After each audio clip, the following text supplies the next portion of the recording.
Hello, sweet friends, and welcome to The Way Through. I'm your host, Bonnie Worth, here on the Empower Network. So incredibly grateful for you to take time out of your busy day to tune in and listen and be a part of today's conversation.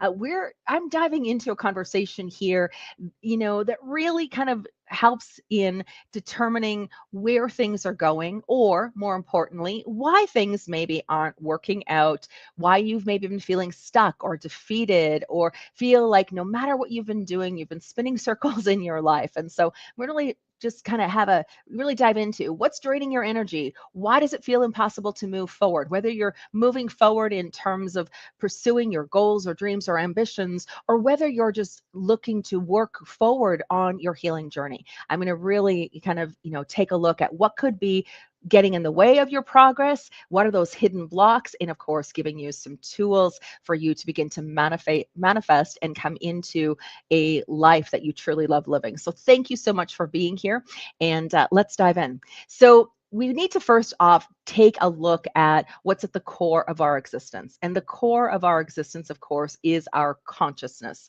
And our consciousness is this ever expanding part of ourself. It's how we experience our reality. But that consciousness that we have, it's tangled up. It's tangled up in conditioned beliefs. We have an ego that can make us defensive. We have wounds. We've got habits of thought and patterns and behaviors that aren't necessarily in support of us moving forward. We all have them. We can't run away from it. It's basically what we could say makes us who we are as human beings.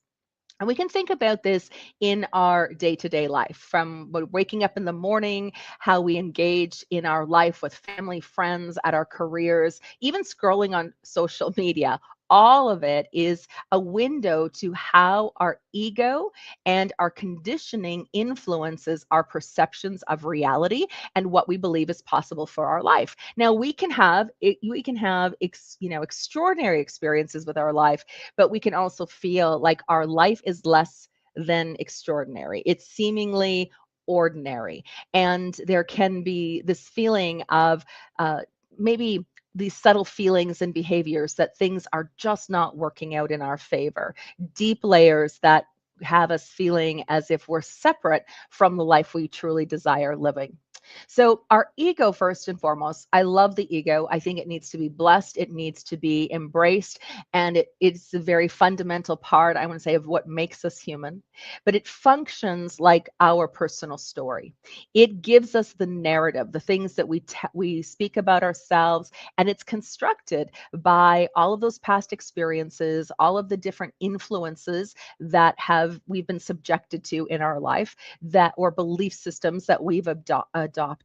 And for example, here, it's if you were young and as a little child, and maybe you were told in some way that what you were doing wasn't good enough, or a mark in school, you didn't quite land, the A in school, or the mark that would create an excelling of your academics, that you were led to believe or took on a belief system that said somehow you weren't smart enough, you weren't good enough because you didn't quite make the mark that would have got you the award or got you the recognition or the praise, even from a parent or a teacher. That becomes a foundational thread in the ego. Everyday moments like that, and we have many of them in our lives, but they create beliefs that manifest in what is a constant search of comparing ourselves, seeking validation, and even feeling anxious. It can be a big part of where our anxiety comes from, because we can get into thinking patterns of, if I don't succeed, I'm a failure. If I don't get approval, I'm unworthy. All of those things, those are thoughts, and it's the ego's way of protecting us. And that's why I said we need to really embrace the ego. I love the ego for what it does, because it protects us out of love. But the thing is, it doesn't define us, and that becomes the intricate work that we look to do on this path. we have to look, the ego creates separateness because it feels that is essentially that something might be unsafe for us, so it holds us back, and that protection morphs into limitation, and it keeps us confined and really spinning circles on our path, and also having a very maybe narrow viewpoint of who we are and what's possible. And so I remember even, when I was before I kind of stepped in and recognized my own power to consciously create for my life and doing the deeper healing work that my healing journey invited me to. But the ego loves to create division. It is always about an us and them. And I remember feeling very jealous, admittedly, very jealous of people when I saw that they had a nicer house or a nicer car, or people were getting promoted, or they had the better job or more pay, a bigger paycheck than what I was getting. I really felt like everything that I was doing was less than, that in some way I didn't quite measure up. And it wasn't that I didn't become competitive. It wasn't like I needed to work harder to compete with them. It was just that jealousy eroded, and it just left me feeling like nothing was ever going to work out in my favor.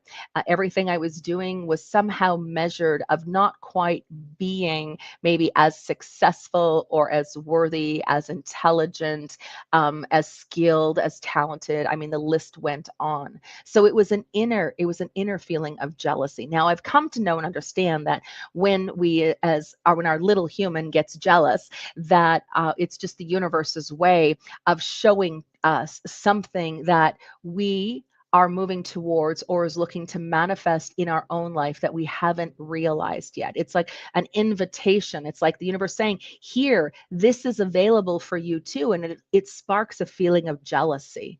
And that jealousy, if we stay there, of course, can completely derail us, which for a long time in my life is what it was doing. And it really, we can fall into all kinds of paradigms and all kinds of feelings. That just happens to be one of them that I was dealing with when I looked and just saw out of my purview everything else that was going on for other people, all of the good that was happening for others that was invoking inside of me this jealousy. Little did I know the universe was showing me what was available to me if I understood and opened up to receive it. And that's ultimately what, we look at receiving the good that is looking to come into our lives. And I didn't understand my power as a co-creator at that time. So, and I'm sure you can maybe relate to that story, or you've had several different experiences where perhaps there's been something that was activated or ignited in you when you took a look around you to see what was happening in the world of others, the external world around you. There can also be, sets of beliefs and feelings that feel like unattainable ideas for, so many people, women especially, can feel like somehow we're not attractive enough, or that we're flawed in some way because there's a constant comparison to other people. But there's also this influence of what are maybe society standards. We can also look in terms of thinking that we must work hard in order to earn love, or we need to overcompensate in order to be seen as having value, or that we matter. All of these things that can create these reoccurring themes in our life, reoccurring themes of the ego that continue to create that sense of separation, that sense of feeling isolated and maybe missing out on the abundant life that we've been praying for. So we look at first this little human, this ego with all of its belief systems, all its ideas and perceptions of self that is limited or is obstructed in some way from what is the deeper truth of what is, the inherent worthiness that exists. So all of this conditioned Everything it causes us to move into this striving, as I said, striving to prove ourselves in some way, to prove ourselves as worthy, to prove ourselves as good enough, to prove ourselves as being smart enough, skilled, talented, whatever it is. So all of it becomes this reinforcement that continues to create divisions in our own self and dividing us from other people. Our ego creates separation. And it does it, as I said, out of love, because in some way we may have been hurt or wounded in the past. And so our ego steps in order to protect us, because we have in the undercurrent, when we think about the fear consciousness that exists at that ego level, where we fear rejection, we fear we're in scarcity, we're in lack. Everything is sitting within a subconscious world that creates limitation rather than helping us to see possibility. And it really, the ego and all of its stories and all the conditioning narrows our lens, and we then only focus on what is wrong or not working. Much as like I had said, when I would see other people and thriving in their lives, how it didn't inspire me to clean up my life. It created jealousy, but jealousy as a boom invitation. Here it is, Bonnie. Clean up your life, step into more for yourself, understand where your true power lies. And that needed to happen by digging deep and going through the reservoir of the emotional current that was really holding me down, or I'm going to say my own emotions, like my frustration, my that pervasive feeling of unfulfillment in my life, and that false sense of separation that was really making me envious of other people's successes and believing that my happiness was based on all of those external circumstances. All of that stemming from the ego's illusion, and was really cutting me off from what was possible, or cutting me off really from what would be my own self at the highest level. So our woundedness, our emotional scars, I mean, all of that shape who we are.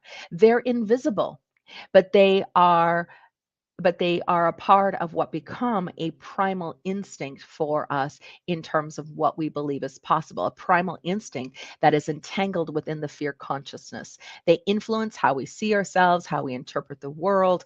Those are all the stories of our inadequacy and our unworthiness, and all of that acts like a filter that really colors over our life. It's what was coloring over mine for so long, of what was creating the depression, the jealousy, the feelings of inadequacy that were running in the underbelly of my subconscious. And it was making me feel very anxious, very disconnected, and miserable, for lack of a better way of saying it. I was downright miserable. And again, all of this going on, but the wounding that was sitting here was, even looking at if I had plans with a friend and in some way, those plans changed, or I wasn't extended an invitation to a social gathering, whatever it was, that would trigger inside of me feelings of abandonment, feelings of unworthiness, and which continued to reinforce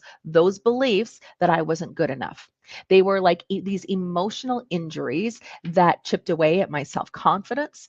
And there was always this narrative of deficiency, and I didn't feel safe. I didn't feel valued. I didn't feel like I deserved to be loved. And that was all my stuff. That was all based on my woundedness, my limiting beliefs. It wasn't that other people were necessarily thinking or believing I wasn't worthy of it, or I didn't deserve love, or that I was somehow not, intelligent enough, or whatever the storyline was.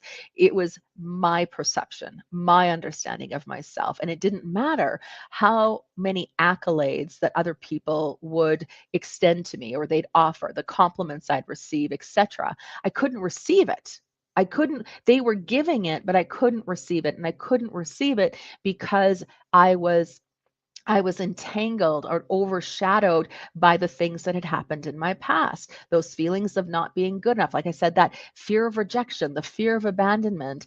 And so, all of those, the past wounds of betrayal and neglect had reinforced this I'm unworthy undercurrent here, which caused me to act out of fear rather than trust. So I always feared that someone was upset or angry. I always feared that I had done something wrong. I had always feared that, regardless of what I was doing, that somehow I was at fault, or I was to blame if anything went wrong. I took like ownership of all of the things that were happening. It was my fault because I didn't believe. I mean, I was attracting experiences and circumstances that were backing up those familiar patterns, those themes in my life that created this whole cycle of the insecurity that came along with it. So here again, we can look at it in other ways as well. We can look at it in terms of this insecurity, and insecurity isn't just about emotional insecurity, but it can also come into scarcity in our lack when we consider our mindsets and our financial woes or the economy, all those things. Money is hard to come by, or rich people are greedy, all those stereotypes that can actually keep prosperity away from us, always out of reach. And again, it triggers because we could have these wounds that have led us to believe that abundance is not possible for us. It's not possible. Maybe you grew up in poverty. And so when you have a poverty consciousness, it can be difficult to understand that more could be possible for you. It's a belief system and paradigm that's operating in, in your life that maybe you're not even aware of. And so it can create difficulty, as I said, difficulty in all kinds of ways. Receiving compliments, that external validation, feeling like abundance isn't possible, looking at what it means for you, where you don't feel qualified when you get passed over for maybe a job or a promotion, or you feel really like luck, down on your luck. Everything is overshadowed by what's happened in some way in the past. So this really will be the number one thing, that when we have some kind of desire, or we're looking to manifest something more in our lives, we might be inspired to do something we've never done before. And it feels exciting, and it's an intention or a goal that we really feel inspired to work towards. And yet, no matter our effort, we can jump in and start taking action, and then maybe we don't follow through, or we follow through but feel like it failed, or that our effort went unnoticed, or whatever it is. That's because we have a default setting, and a default setting that's running quietly in the background. So when we're faced with a challenge, when we try something new, when we are looking to even create New Year's intentions, wherever, whatever concept we look at that, it is this: it's not going to work out for me. I'm going to fail. I don't deserve the happiness. I'll lose it anyway. Whatever it is. These are unresolved wounds. These feelings of fear, unworthiness, scarcity, low vibrating frequencies that will naturally attract experiences that continue to perpetuate the cycles of the disappointment, the cycles of feeling like we're not getting anywhere, nothing's working out, etc., etc. Like, I'll never find love. And when we have a belief that says that, we're basically pushing away the partners where love really exists for, within the relationship. So all of that become important matters of consideration. When we understand that this operating system that we have inside of us, when we start to become aware of it, we can start to make some really significant change. And we can consciously do that when we are triggered, of course, by something that happened in the past that triggers our abandonment, that triggers fear, that triggers us to feel unworthy. Those triggers, as I've shared on the show previously, are a gift. That's really where part of our power lies, is being able to catch ourselves, and not where the trigger is not becoming overwhelming, overstimulating to our nervous system, or exasperating in such a way that it's creating the disassociation. Now, it doesn't happen overnight, but I really encourage you to go back to listen to that show, where I talk about how triggers can really be a pathway or a doorway for us to move beyond some of the bad things that happen, that we have power in those moments. We just have to initiate and practice that power. And part of that is just to, to drop in, to put a grounding cord, to connect and drop our energy, our breath, and create a connection with the earth. Now, you see, this is because it doesn't matter what we're looking to do. It doesn't matter in a moment if we're triggered, or it doesn't matter if we have a desire and we're starting something new in our life, or we're stepping into a new, we're up leveling something, we're taking a big risk. Maybe we've quit one job and we're not sure what we're going to start our own business now and not sure where to go. There can always feel like this risk for the ego that will take us and plop us right back in our comfort zone. We get triggered into the old pattern in some way, and we feel we are triggered, and we feel this hyper stimulation in our system. The hyper stimulation of our energy being is because we feel unsafe. The ego is unsafe. Remember, it's been hurt, wounded, or affected in some negative way in the past that is causing us to feel like what is happening in the present, that something bad is going to happen along with it because it did before. So we go into feeling unsafe. And when our nervous system is overstimulated, like it's overstimulated in a trigger, or it's overstimulated in fear, having anxiety, all these perpetual feelings of unworthiness, and maybe just feeling like we're just an emotional mess. A big part of it is because we have a dysregulated nervous system. And a dysregulated nervous system says we don't feel safe in our body. We don't feel safe in this moment. So the quickest way for us to begin to move beyond feeling stuck, feeling overwhelmed, is to drop a grounding cord, is to connect to the earth, is to breathe ourselves down so we have a sense of safety, connection in our body, connection to the chair we're sitting in, connection to the floor underneath our feet, or even further, if you can imagine roots going all the way down into Mother Earth. That connection helps to bring some calm to an overactive nervous system, a dysregulated nervous system. So we need, number one, to help our ego to feel safe. When we can pull our energy down, when we can regulate our nervous system, we come into a place where, again, we come back into our power. We feel less overwhelmed and less, active or reactive to what are the ego's wounds, the programming, the conditioning, those old belief systems. So we want to catch ourselves, and triggers are one of the ways that that happened. We can also feel just like I said, the overwhelm of emotion that can come up, the feeling anxiety, feeling panicked a little bit. All of that is because of some dysregulation. So when we ground by simply even just tapping here at the collarbone, just here at the high heart, or what's known as the thymus, we can speak here and tap here and just continue to give our nervous system a stimulated frequency or stimulated pulsation that allows it to regulate. And we can speak affirmations, and we can ground ourselves. And in this moment, I am safe. All is well. Even with all of these bad things that have happened to me in the past, that my past is not who I am.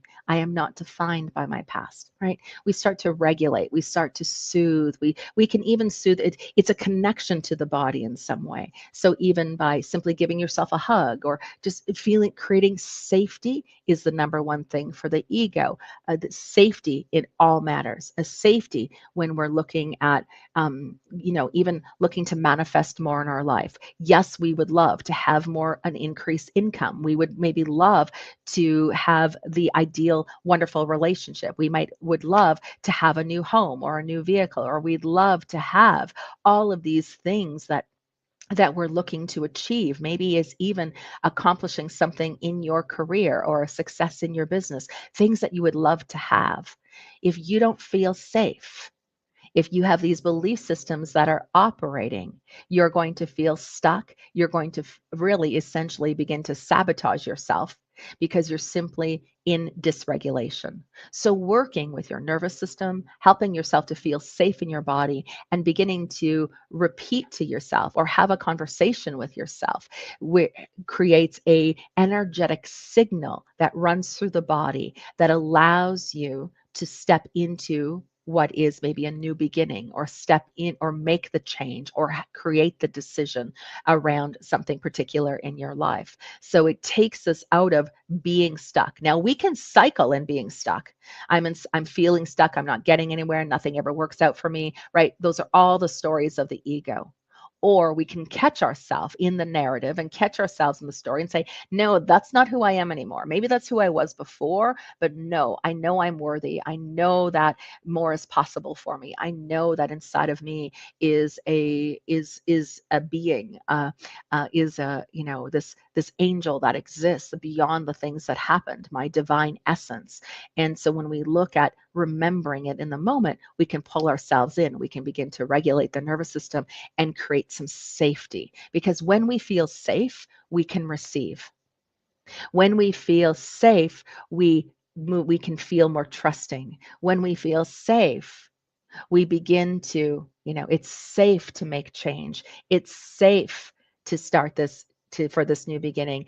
It's safe to be here in this moment. It's safe for me to receive more money. It's safe for me to receive the ideal loving relationship. It's safe. So we need to create safety. Safety is number one for the ego. When the ego feels safe, when we can basically convince our little human, this little one inside of us who's been wounded, hurt, who's scared, who exists in lack and feels incredibly maybe stilted by life, we need to grab hold of him or her, and we need to bring them in, remind them of their value, remind ourselves of our value, of our worthiness, of that we're lovable, that we're good enough, that we matter. All those become conversations that we need to practice having with ourselves. We need to override the scared little one inside of us, and in overriding the little one, we also want to make sure that we feel safe in the moment. So doing, as I said, being able to just to gently have a conversation and speak to yourself and connect with your body, ground your energy, connect with the earth. It's going to create some stabilization and take what is a dysregulated nervous system and bring it into some balance. Okay, so first we want to look at, how do we pull ourselves out of getting stuck? How do we pull ourselves out of overwhelm? How do we pull ourselves out of the old stories and the old paradigms we've been working on? We create safety first. Safety first. Okay. It's so the next step with it. This is also to understand our energy, because our energy is always our strategy. Our energy speaks before we do. Our energy is what influences or magnetizes in the universe what it is we're looking to create for our lives. So we've got to be cognizant of our energy. Everything is energy. The words we speak are energy. Our presence has energy. We have energy moving through our systems constantly, and there's energy in the world all around us.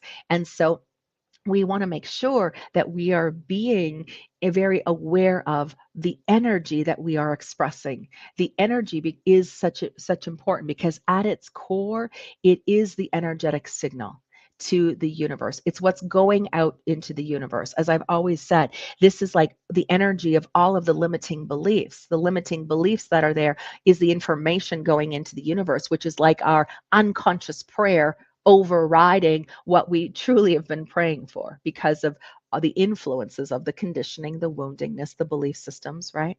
So we look at, okay, what is our energetic signal to the universe, our vibrational frequency that we send out? Think of it as a broadcasting signal, right? This is, think on a radio broadcast, or even right here on the podcast, this broadcast, this energy behind this experience, the energy behind is what is transmitting the message. And it's transmitting a message about what we believe we're worthy of, what we believe we're lacking, what it believe what we're not good enough or we're not safe in receiving. So all of it is there. So it's transmitting a message based on what what is sitting in that subconscious and its energy. And that energy isn't just the thought, it is the emotion that goes with it. The emotion is the energy in motion. And when we are feeling intense emotions,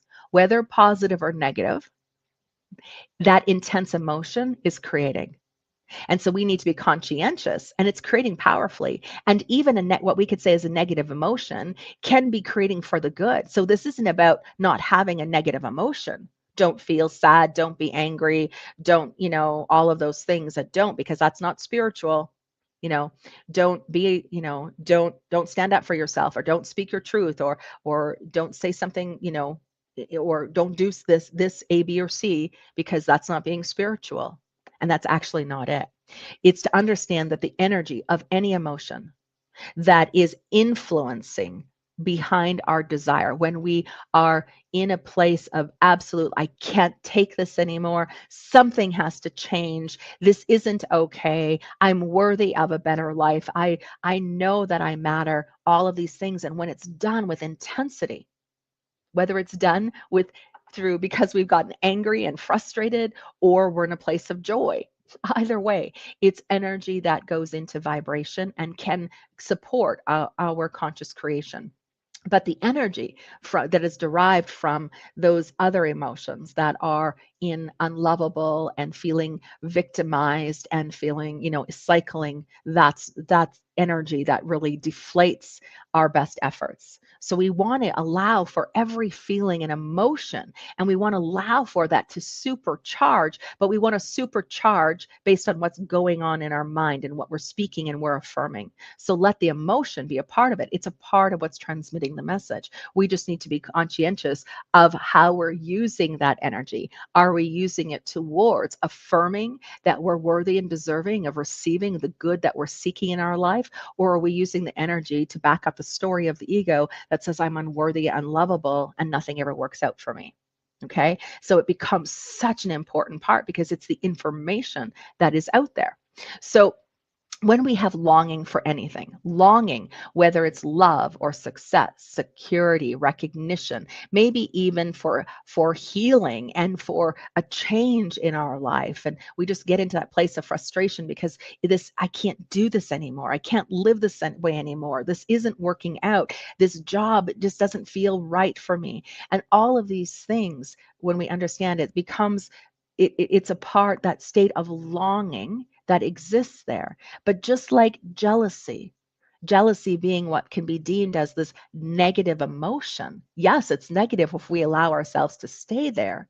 But if we can recognize that there's an invitation in that feeling, that's where, again, I'm going to say our power lies. Because when we often, from the ego that is rooted in separation, incompleteness, something is missing, something is lacking, when we have a desire for more, when we have a desire for more and we're in separation, then and we're in that cycle, it's just going to call forward to us the match for what our circumstances, bringing in more scarcity, lack, or separation. And it creates this cycle of wanting, always wanting change, always wanting more, always wanting things to be different, always wanting.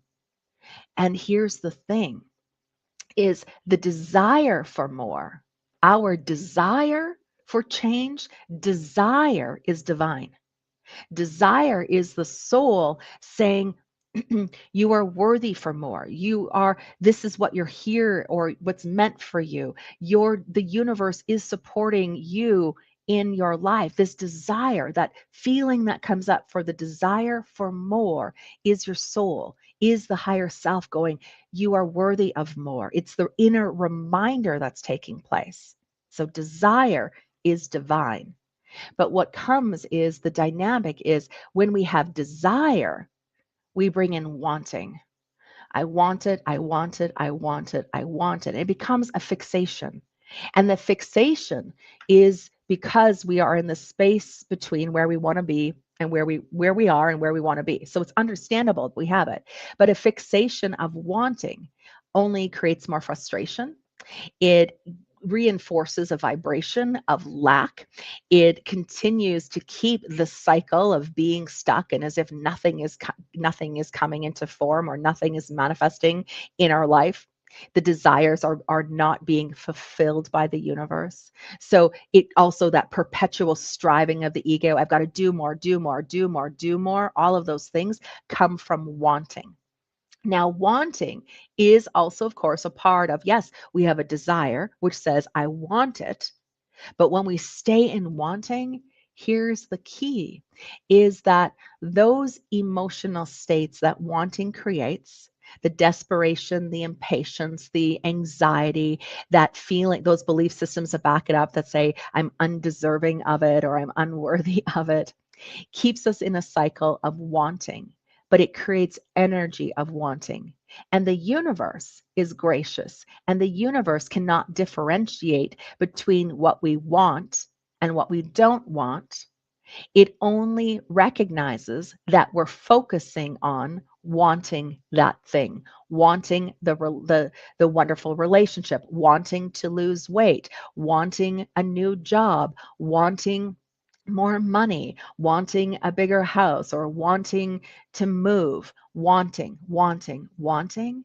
And the universe, in its graciousness, says, oh, you want. And it keeps us in wanting because that's the emission, that's the vibration, that's what we're transmitting out into the universe. And it's very unproductive. But the universe is going, here, you want wanting, I'm giving you wanting. And so we need to understand that our power lies in our ability to catch ourselves when we're triggered, to be able to create safety in our body, safety in the moment, reminding our ego that we are worthy, that we are deserving, that what we desire is desiring us. That's the soul. What is desiring us. It's desiring to manifest. It's desiring to be known and come into form. Then when we can recognize it and we can pull ourselves out of the wanting energy because we get trapped in it, that we then shift the energy. We shift the energy out of wanting into it is, I am, I have it. And we create instead, we come in to a place of being in alignment. And alignment is where our awareness changes. And when we're in alignment with a higher truth, alignment with who we are, alignment with our higher self, or a shift in identity, there is a shift in vibrational frequency, which means that now we are having something and we're not doing more, but we are being. We are being. And when we're being, there's a resonance that we're already whole, that nothing is lacking or missing in our life, that we are worthy and we are open to receive. There's no plea here. We are it. It is us. We are a part of the whole.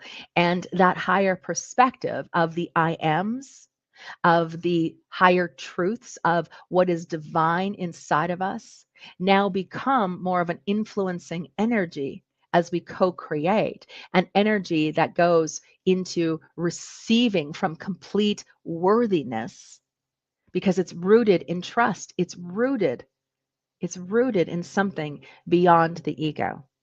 So beyond the ego. We love the ego. We need the ego, but we need to understand our ego's role and how to work with our ego in support of us. So, the I have and I trust anchors us into the present. The I am and I have is initially a state of fullness. And when we're declaring that, our ego can now come on board. But we can't allow our ego to run the show. We can't. Because if we allow our ego to run the show, we're going to stay in a state of separation. And the universe responds with so much more ease, so much more grace when we are in flow. When we are in flow and no longer limited by those belief systems. It doesn't mean the belief systems aren't there, but we override them, we shift them, we work with them, we bring ourselves into higher states of truth. We look to dissolve the wounds, to heal what we need to heal, to peel back all the layers of conditioning. And what we do is then we activate from inside of us what can be known or understood as our inner power to co create. And authentic co creation is something where we're no longer chasing outcomes. It's from a reflection of a connection to our inner state that allows us to remain as divine creators. We're in universal flow. We understand here that our external circumstances are an illusion of something created in from a place previously within our own ego. But it's not the truth of who we are. It's not the truth of what's possible. It's not where our potential lies. And so instead, we move into a place where this inner state of who we are being. Who are we being? Because who we are being is an energy, and it's an energy of influence. So, where does your real power reside, sweet friends? It resides in one, being able to recognize and heal the woundedness and limiting beliefs. Absolutely. Being able to shift an identity within our own self, to shift the identity of the wounded, scared little one, or to shift and move into alignment with the angel, with the one inside that says, I'm lovable, I am worthy of abundance. All of it. And then from there, create conscious choices that help us to choices that contribute to where we want to go with our life, not repeating. We have to consciously say, if you're in a place and you're going, I'd like to lose some weight, I want to lose some weight. One, I am losing weight. I am at my ideal body weight. I am healthy and vital and have lots of energy. We change the story. We want to ensure that we're always staying aligned with that core truth, with that limitless nature. And so when we do that, we're not basically dealing with the cards that life has dealt us. Instead, we begin shaping our reality and making choices that say, I'm going to have the apple instead of the bag of chips because the I am inside of me is healthy. The I am inside of me is someone who is vital and well. And so we make choices from alignment, choices from a place higher inside of ourselves. And you'll see in a very, very short time that you're going to really move out of that place of feeling stuck, feeling like nothing's ever working out, into a place of absolute of certainty, of inavailability, of a space of gratitude, of just this way of going, yes, yes, yes. And when we start saying yes from that place of alignment, we start saying yes to higher truths inside of us instead of the wounding and the storylines of the ego. We love the ego. We help the ego to feel safe. But when we start embracing it, a higher truth inside of us, we unlock doors for miracles, for abundance, for real peace. And because you'll feel so much more guided, supported, and really at the core, inherently enough of enough, just good enough in all ways, shapes, and forms. All right, sweet friends. Well, just know this, that irregardless of where things are going in your life and the challenges that are at your doorstep, as we're moving into this new beginning, this new era that we're stepping into, this new era, and the new year, the new experiences of what is to come based on this massive shift that's happening for us as humanity, as we move into this. Remember that you have within you the power to influence positive change. And that positive change is something that happens that in contribution, not just within your own life, but also an influence for the lives of everyone around us. And as you step in and you start to express your inner light, your inner truth, as you begin to come into alignment with that higher identity inside of you, you'll see that you're going to help and support humanity to rise and to help and support all of us in moving forward. So remember, irregardless of the challenges, what's coming up for you as you start to set your New Year's intentions, as you start to come in and maybe that you're looking at resolutions, these things that you want to overdo. The ego creates resolutions, the higher self creates intentions. wherever you're coming in from. But just know this, that when you have goals, dreams, ambitions, desires inside of you, the universe is desiring it as well. Desire is divine. And so your work and my work is to bring ourselves into alignment so that we can receive the good that is looking to come through. So thank you for tuning in. I want to say thank you from the bottom of my heart, from myself and everyone here at the Empower Network. Happy holidays. Wishing you all the best in this new year. And I will see you back next year in 2026. I can't believe it, where we can begin another year of incredible conversations and co creating an incredible life for all of us. Bye for now, sweet friends.